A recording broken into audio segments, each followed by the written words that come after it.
ప్రభునందు నాకు అత్యంత ప్రియమైనటువంటి వారులారా, మన ప్రభువును రక్షకుడునైనటువంటి యేసుక్రీస్తు వారి యొక్క శుభనామములు మీ అందరికీ నా హృదయపూర్వకమైన శుభములు వందనములు తెలియజేస్తున్నాను.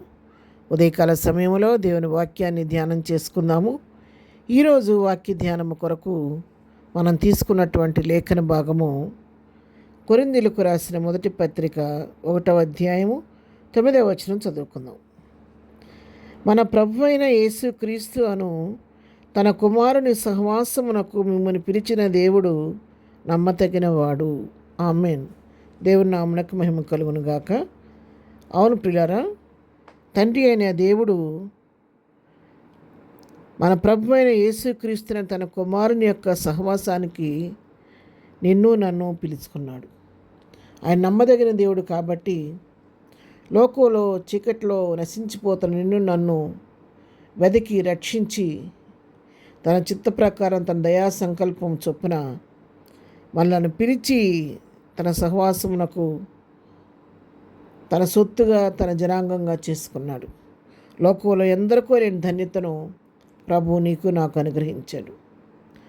పాపంలో నశించిపోతున్నాము, చీకట్లో నశించిపోతున్న మనలను మనం ఆ విధంగా నశించిపోవటం ఆయనకి ఇష్టం లేక మనల్ని పిలిచి మన పాపాలకు విమోచన కలుగు చేసి మనం రక్షించుకొని తన కుమారుని సహవాసాన్ని మనకిచ్చి మన ద్వారా తన నామాన్ని మహింపరుచుకుంటున్నాడు. రక్షించబడుతున్న మనకైతే ఆయన దేవుని శక్తి ఉన్నాడు, కానీ రక్షింపబడిన వారికి ఆయన వెరితనముగా ఉన్నాడు. కొరింథీయులకు రాసిన మొదటి పత్రికలోనే 1వ అధ్యాయం 4వ వచనం చదువుకుంటే, ఆయన యూదులకు ఆటంకముగాను అన్యజనులకు విరుతనముగాను ఉన్నాడు, కానీ యూదులకేమి గ్రీసు దేశస్థులకేమి పిలువబడిన వారికే క్రీస్తు దేవుని శక్తియును దేవుని జ్ఞానమునై ఉన్నాడు.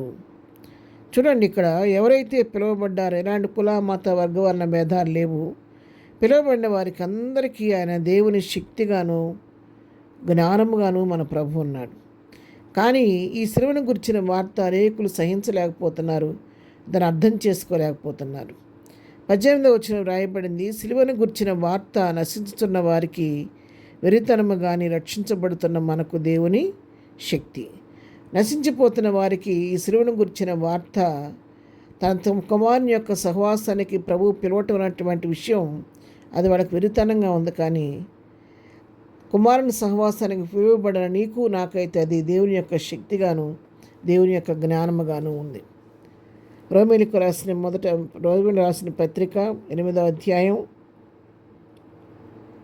29వ వచనం చదువుకుందాం. ఎందుకనగా తన కుమారుడు అనేక సహోదరులలో జ్యేష్ఠగునట్లు దేవుడు ఎవరిని ముందు ఎరిగెనో వారు తన కుమారునితో సారూప్యం గలవారవుటకు వారిని ముందుగా నిర్ణయించెను.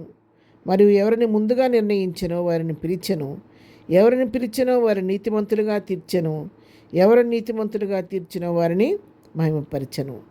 ఇక్కడ ఎందుకు మనల్ని పిలుస్తున్నాడు దేవుడు అంటే, తన కుమారుడు అంటే మన ప్రభు అంటే యేసుక్రీస్తు అనేక మంది సహోదరులు ఆయన జ్యేష్ఠుడిగా ఉండలాగున ఆయన యొక్క సారూప్యంలోకి నీవు నేను మార్చబడాలని ప్రభు నిర్ణయించి మనల్ని ఎరిగి ఆయన మనల్ని పిలిచి తన కొరకు ఏర్పాటు చేసుకున్నాడు.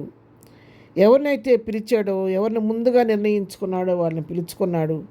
ఎవరినైతే పిలిచాడో వారిని నీతిమంతులుగా తీర్చాడు. ఎవరు నీతిమంతులుగా తీర్చిన వారిని మహిమపరచను. ఇది నిజంగా దేవుని యొక్క ఉచితమైన కృపా ధన్యత. ఇది విలువ కట్టలేనటువంటి వెల చెల్లించినటువంటి గొప్ప భాగ్యాన్ని దేవుడు నీకు నాకు ఇచ్చాడు.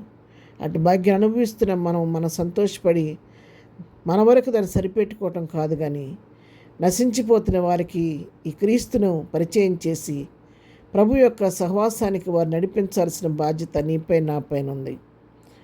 ప్రభు మనల్ని బలపరుస్తుండగా ఆయన సహవాసులు మనం ఆనందిస్తూ ఏదైనా పునరుద్ధానపు దినము దేవుని సన్నిధికి వెళ్ళి ఆయన సహవాసులు అనుభవిద్దాం.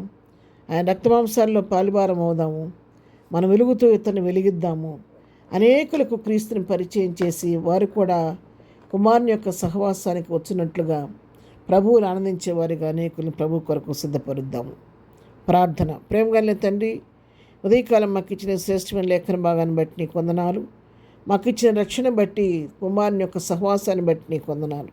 ఇంకా మా కుటుంబాల్లో వాక్యం ఇచ్చిన వాళ్ళు రక్షణ లేకుండా ప్రతి వారిని వెదకి రక్షించండి. వారిని కూడా నీ రక్షణతో అలంకరించండి ప్రభు. నీకు స్తోత్రాలు. ఇదనం మేము చేయి పనిపాట్లో రాకపోకలో క్షేమం దయచేయండి. ఇదనం బర్త్డే మ్యారేజ్ చేసుకుంటే దీవించి ఆశీర్దించండి. బలహీనముడు స్వస్థపరచండి. దుఃఖంలో వారిని ఓదార్చండి. సమస్యలను వారిని విడిపించండి. దినం జరుగుతున్న పునరుద్ధాన పారాధనలన్నింటిలో మీరే ఉండి మీ నా మహింపరచబడినట్లు కృప చూపమని యేసునామములో ప్రార్థించి వేడుకొంచున్నాం తండ్రి. ఆమెన్. ప్రభు కృప సదాకాలం మనందరికీ తోడై నడిపించునుగాక. ఆమెన్.